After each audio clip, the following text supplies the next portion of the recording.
Hello, welcome to Horror Rewind. This is Kelly Florence, and today we're talking about our top 20 of 2020.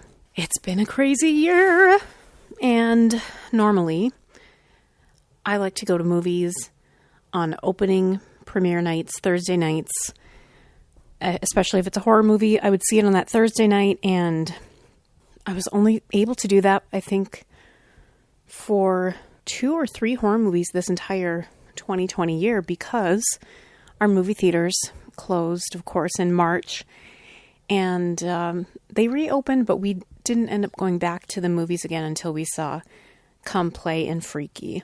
And now they're closed again, but we were able to watch a lot of great horror TV shows and movies on demand this year, so I'm just going to mention some of my favorites, and then later in the episode, Meg is going to mention 20 of her favorite horror reads of this year.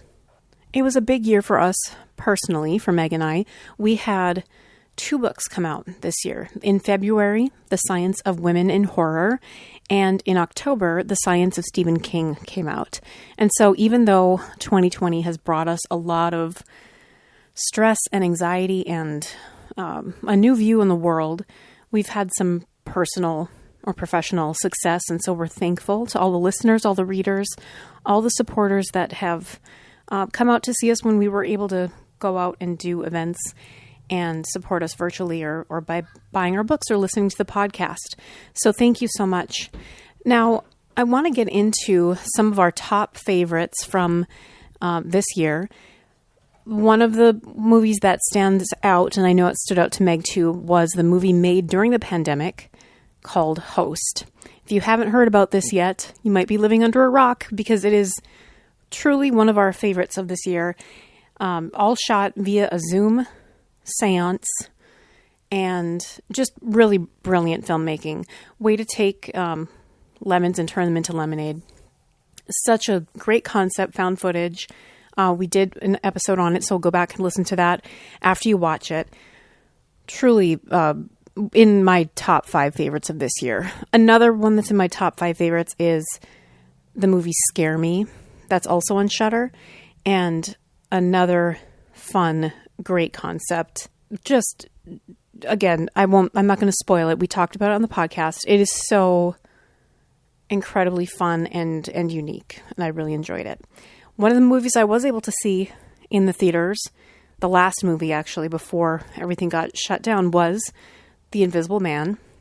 Incredible. We recorded on that as well earlier this year, so take a listen to our episode on that. But I can't believe that movie came out this year. It seems like a lifetime ago now, but it's on, I believe it's on HBO, and you can always rent it or buy it, but what a great movie.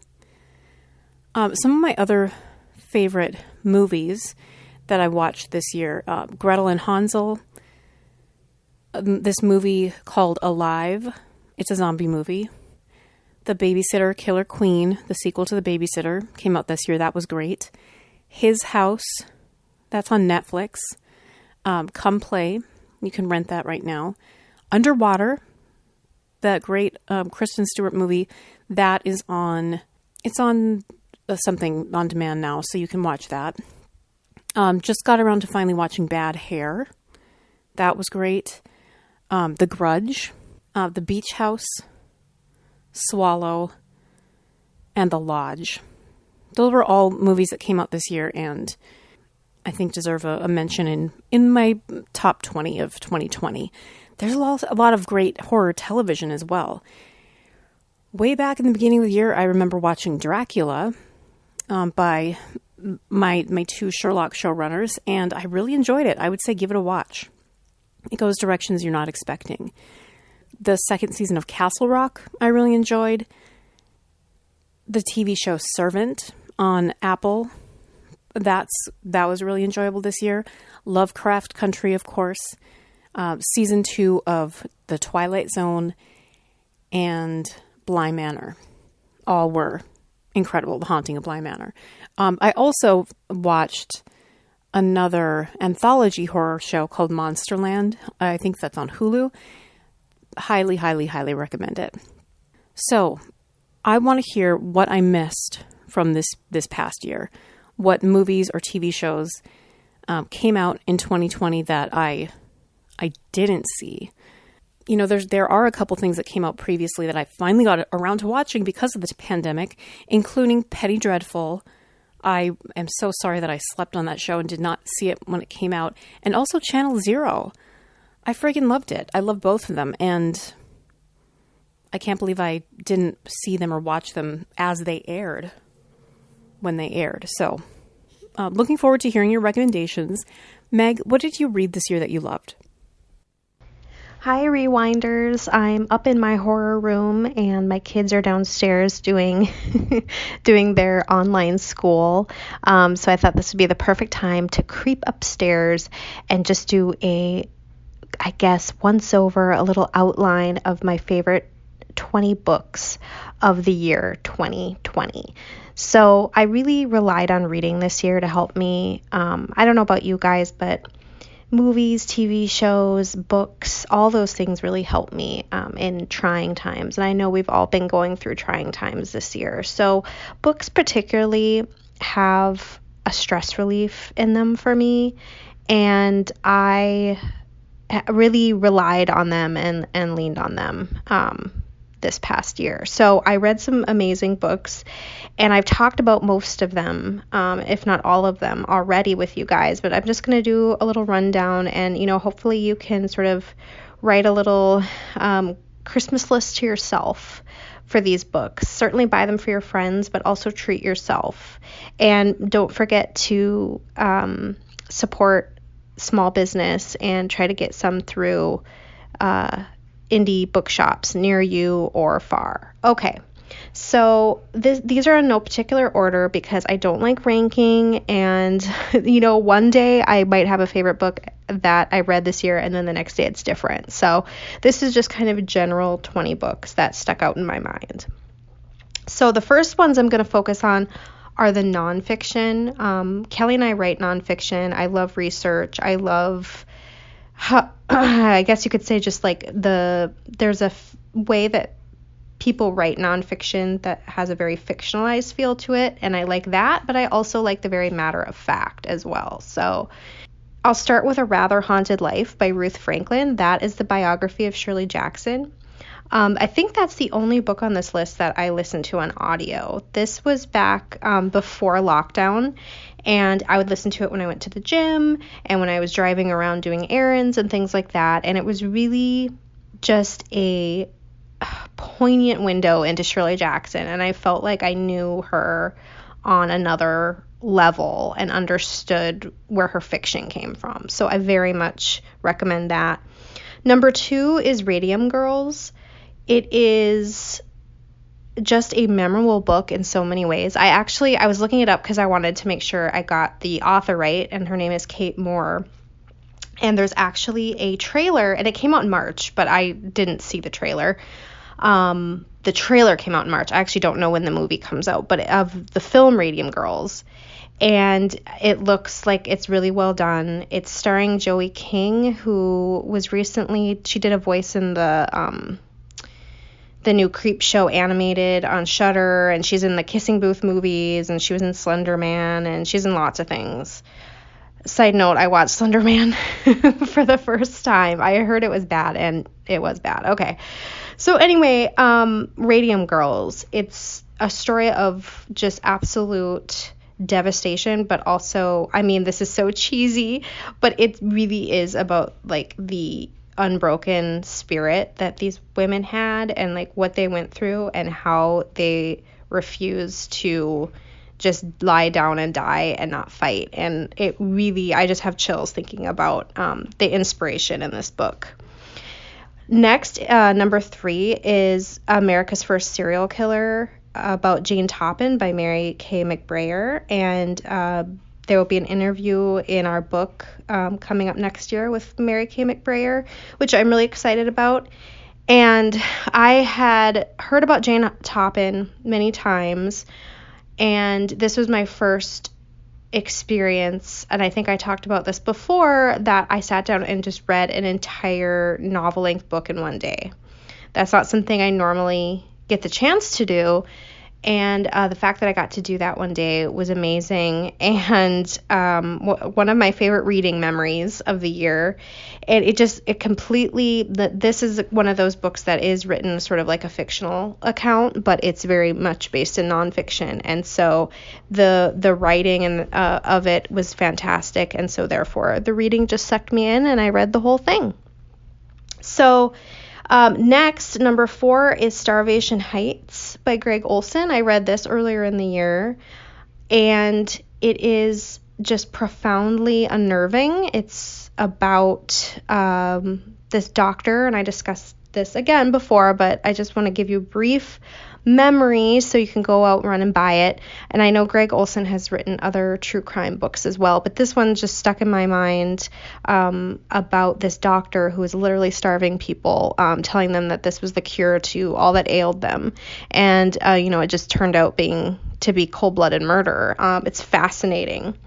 And then lastly, in the nonfiction, number 5 is The Last Book on the Left by Ben Kissel, Henry Zabowski, and Marcus Parks.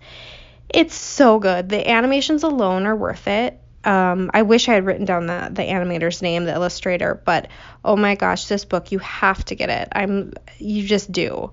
It is not only do you learn so much, and again, I feel like I know a lot about serial killers, but I did learn.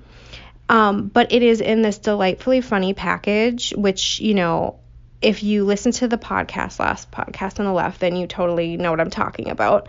But again, something that, Kelly and I are striving for in writing our serial killer book is we don't want to put serial killers on a pedestal, and we don't want them to feel and seem like they're rock stars. And they do such a good job of that in this book, of really giving us information, but also at the same time tearing these guys down instead of building them up. And it's just a delightful book, and it's a great coffee table book, so to speak, if we use that term anymore. But it'd be a great gift book, and again, the illustrations alone are worth it. So this next category are new authors that I haven't tried, and actually this is the biggest category. I'm really proud of myself. I was kind of getting into this rut of reading the same authors and not really branching out. And I think a lot of us go through that, but I really wanted to push myself this year in reading. And I found so many great authors that are going to be instant buys for me now.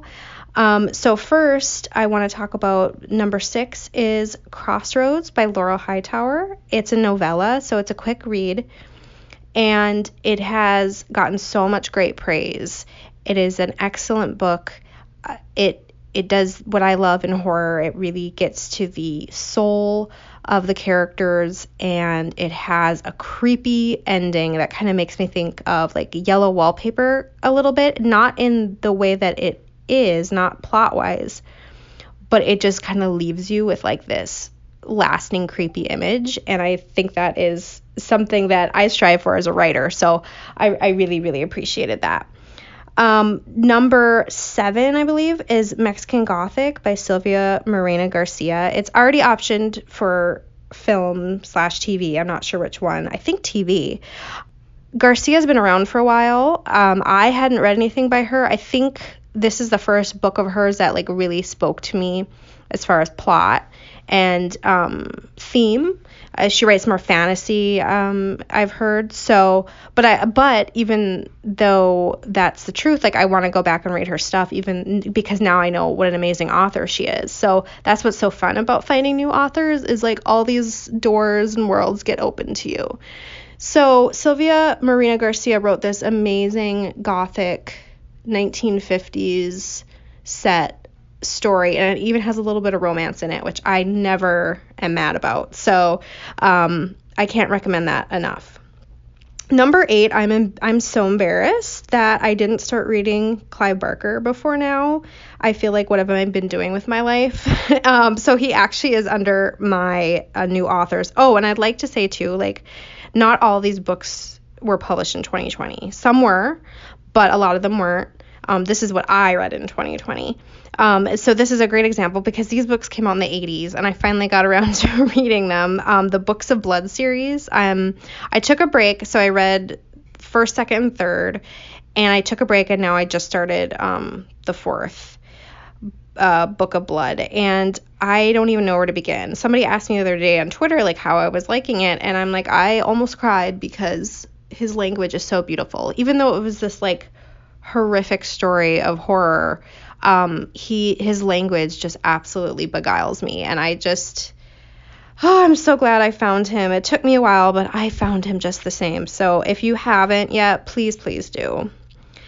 Number 9, I believe. I'm all out of I'm looking at my paper and I started jumping around. So number 9, I read just recently, The House on Abigail Lane.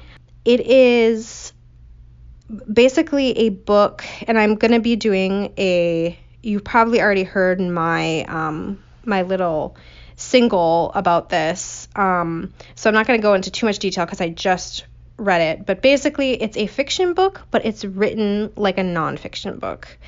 And he's not the first to do this, but I absolutely loved it. And the reason I picked it up is, I had been sort of enjoying his Twitter feed, and he has great Halloween decorations, of course. But also, I picked it up because somebody said, hey, I literally could not sleep after reading this book. I had to just put it down and try to sleep. It didn't work. And I was sold. That's all you have to tell me. It was also very affordable. It's short. I think I might have finished this in one day as well. So anyway, The House on Abigail Lane is really, really just a fun, different, unique read. Catherine House by Elizabeth Thomas.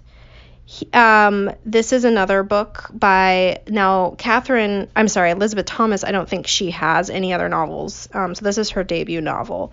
And this, I've been hearing people say it's kind of horror adjacent because it's really more gothic, and it's true.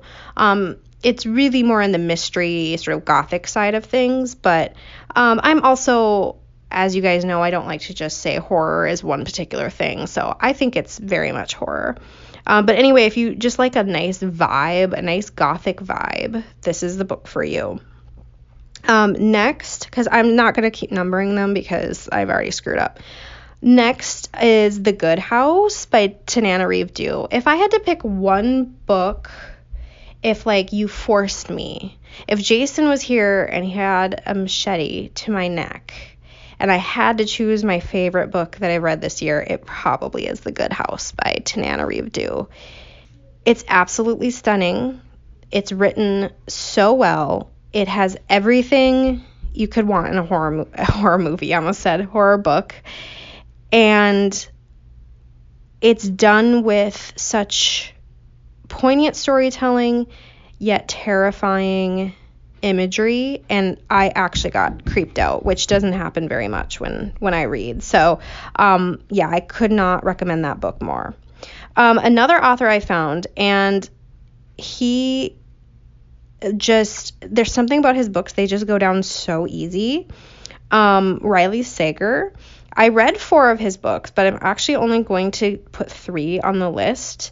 One of his books, called The Last Time I Lied, I liked it, but I didn't think the writing was up to the standard of his other writing, which was kind of interesting. That's kind of what makes reading somebody's books back to back to back, or practically like that, made for kind of an interesting experiment, because I definitely felt like that one was the weak link, which I feel bad saying. But I say that with all the love because his other 3 of them I really enjoyed. So Final Girls I read first. I think I read Home After Dark first. And that is his most recent one, and it was my favorite. And then Final Girls and Lock All the Doors. And they were all excellent.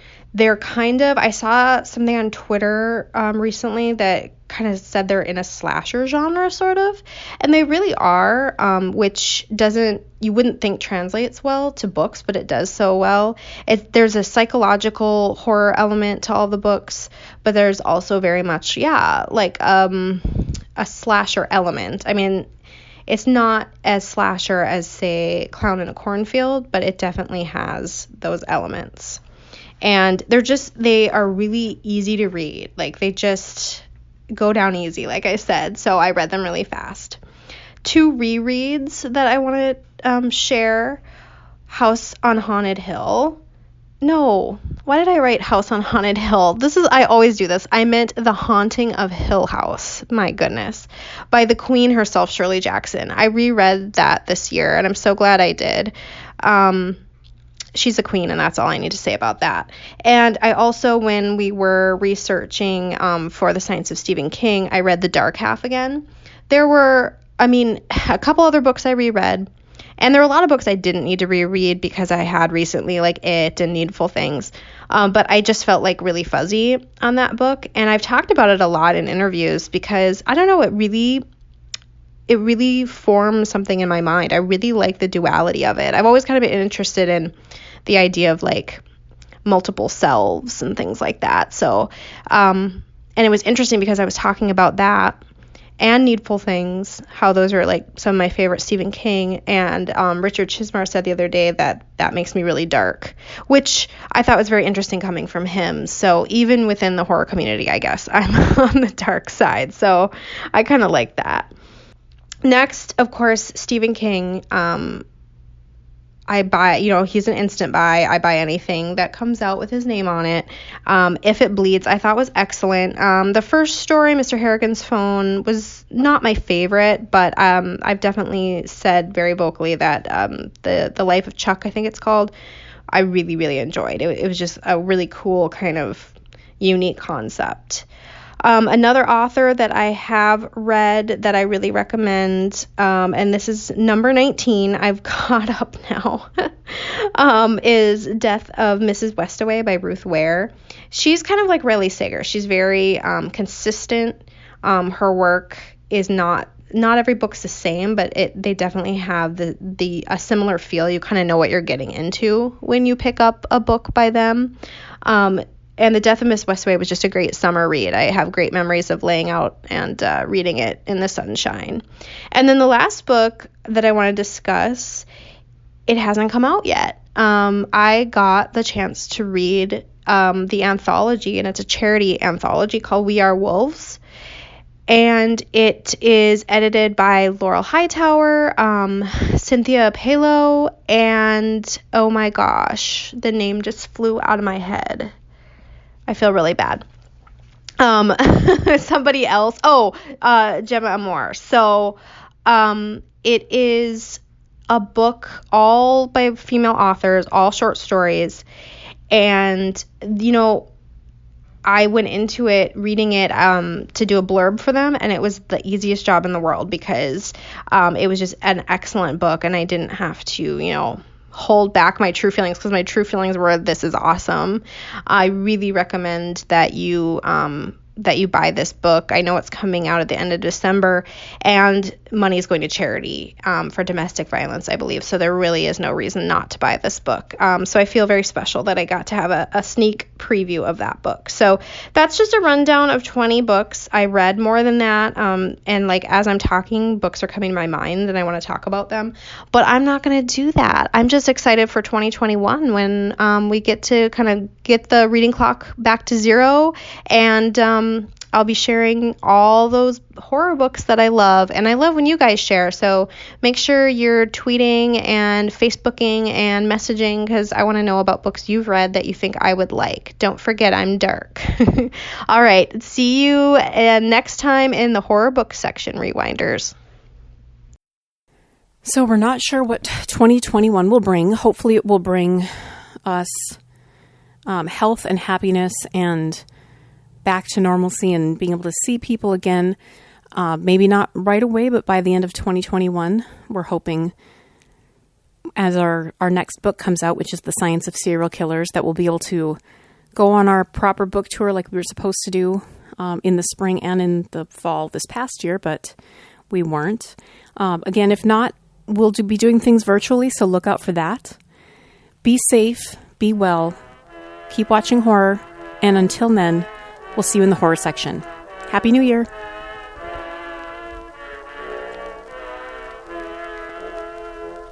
Should old acquaintance be forgot and never brought to mind? Should old acquaintance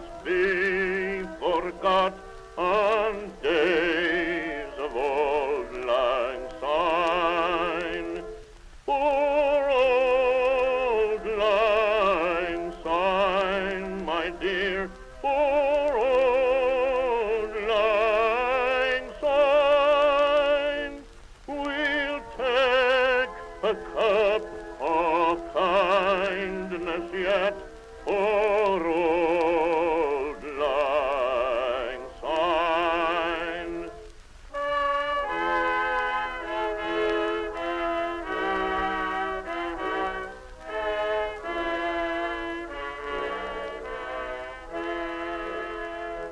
And there's a hand, my trusty friend, and give